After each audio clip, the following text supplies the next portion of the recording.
The indictment, sir, do you wish to enter a plea of guilty or not guilty? Not guilty. The court has entered a plea of not guilty on your behalf.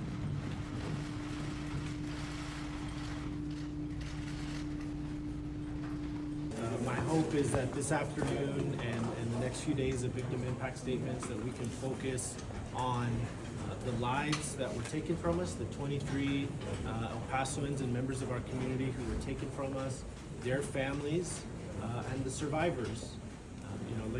There's much we can say about the defendant and the hatred that brought him to El Paso, and the ideology that he has espoused and that many people throughout this country have espoused against immigrants.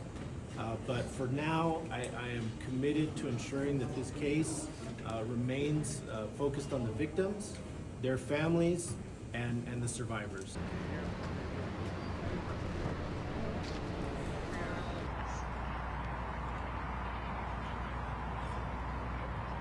We are the advocates for the victims, and what happened to the Hoffman family during Mr. Salas' tenure not only disturbed me very personally, but professionally, and that a victim's family was so let down and terrorized by representatives of the DA's office in the past.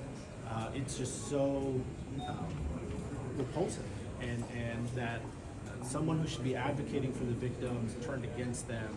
That was something that I felt needed to be addressed.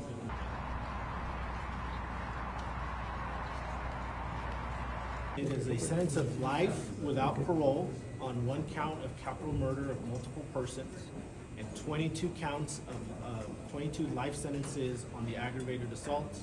They will run concurrent.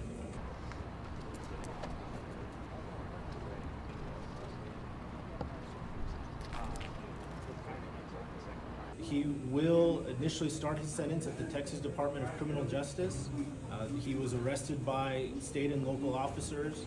Right now the state has primary jurisdiction. However, there are legal mechanisms for TDCJ to request that he serve his sentence in BOP. There's also a mechanism for federal authorities to request request a transfer for him.